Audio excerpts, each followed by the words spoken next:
शैक्षणिक व इतर उपयुक्त व्हिडिओज पाहण्यासाठी सबस्क्राईब करा all in one for VI या आपल्या यूट्यूब चॅनलला. तसेच बेल आयकॉनला देखील क्लिक करायला विसरू नका, जेणेकरून नवीन व्हिडिओजचे नोटिफिकेशन्स हे आपल्याला सर्वात प्रथम प्राप्त होतील. व्हिडिओ आवडल्यास व्हिडिओला लाईक व आपल्या मित्रमैत्रिणींसोबत आणि नातेवाईकांसोबत शेअर करायला सुद्धा विसरू नका. नमस्कार, मी मृण्मयी जोशी बोलते आहे. आजच्या आपल्या मराठी व्याकरणाच्या पाठात आपण सर्वनामांचे अजून 2 प्रकार बघणार आहोत. तर आज सर्वप्रथम आपण पाहतोय संबंधी सर्वनाम म्हणजे काय. संबंधी सर्वनाम तर वाक्यात पुढे येणाऱ्या दर्शक सर्वनामाशी संबंध दाखवणाऱ्या सर्वनामाला संबंधी सर्वनाम असे म्हणतात. आता मागच्या वेळेस आपण ज्याला आपण पुरुषवाचक सर्वनाम म्हणजे ज्याला इंग्लिशमध्ये पर्सनल प्रोनाउन म्हणतात आणि दर्शक सर्वनाम म्हणजेच डेमॉन्स्ट्रेटिव्ह प्रोनाउन. पुरुषवाचक त्याचे प्रकार पाहिले आपण आणि दर्शक सर्वनाम म्हणजे हे, ते, ह्या, त्या हे आपण पाहिलं. तर आज आपण संबंधी सर्वनाम पाहणार आहोत. तर संबंधी सर्वनाम म्हणजे काय, तर वाक्यात जे पुढं येतं त्या दर्शक सर्वनामाशी संबंध दाखवणाऱ्या सर्वनामाला संबंधी सर्वनाम, इंग्लिशमध्ये रिलेटिव्ह प्रोनाउन असं म्हणतात. आपण वाक्य बघूया म्हणजे संकल्पना स्पष्ट होईल. वाक्य आहे, जे चकाकते ते सोने नसते. आता जे चकाकते ते सोने नसते ह्यात ते जे आहे ते आहे दर्शक सर्वनाम. आपण मागच्या वेळेस पाहिलेलं आहे. हा, ही, हे, ह्या, तो, ती, ते, त्या म्हणजे थोडक्यात जवळची किंवा दूरची वस्तू दाखवण्यासाठी ज्या सर्वनामाचा वापर केला जातो त्यांना दर्शक सर्वनाम म्हणतात.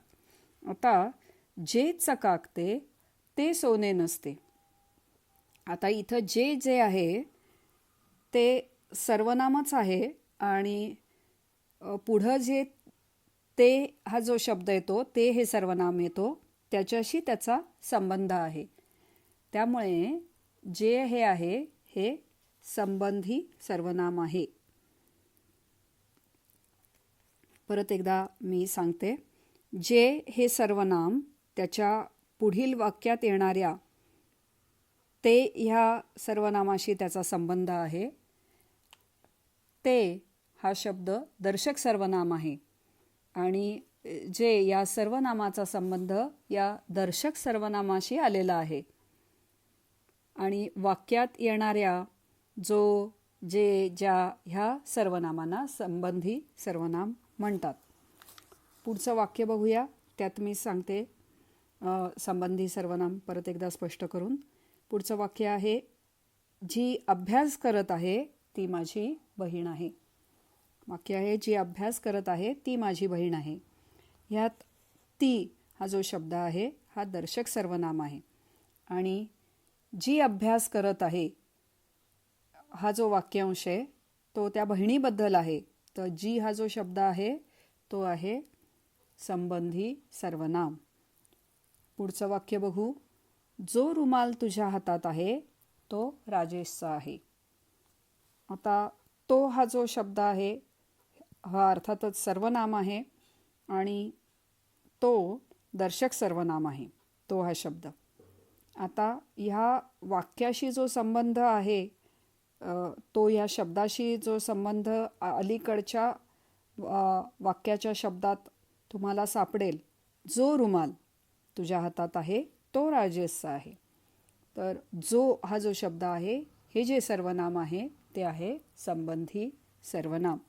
थोडक्यात वाक्यात पुढे येणाऱ्या दर्शक सर्वनामाशी संबंध दाखवणाऱ्या सर्वनामाला संबंधी सर्वनाम, ज्याला इंग्लिशमध्ये आपण रिलेटिव्ह प्रोनाउन म्हणतो, असं म्हणतात. आता पुढचा जो प्रकार आहे तो तसा समजायला सोपा आहे. तो आहे प्रश्नार्थक सर्वनाम. प्रश्नार्थक सर्वनामाला इंग्लिशमध्ये इंटरॉगेटिव्ह प्रोनाउन्स म्हणतात. प्रश्नार्थक सर्वनामं कोणती? कोण, काय, कोणाला, कोणी, कोणासाठी, कोणाकडून, कोणती ही जी आहेत ही सर्व प्रश्नार्थक सर्वनामं आहेत. म्हणजेच ज्या सर्वनामाचा उपयोग वाक्यात प्रश्न विचारण्यासाठी केला जातो त्या सर्वनामाला प्रश्नार्थक सर्वनाम म्हणतात. आता वाक्यात प्रश्न विचारलेला असतो म्हणून वाक्याच्या शेवटी प्रश्नचिन्ह अवश्य द्यायचं असतं. तर बाजारात कोण जाणार हे जर आपण वाक्य धरलं, बाजारात कोण जाणार, तर ह्यात कोण हा जो शब्द आहे हा सर्वनाम आहे आणि तो प्रकार कोणता आहे तर प्रश्नार्थक सर्वनामाचा प्रकार आहे.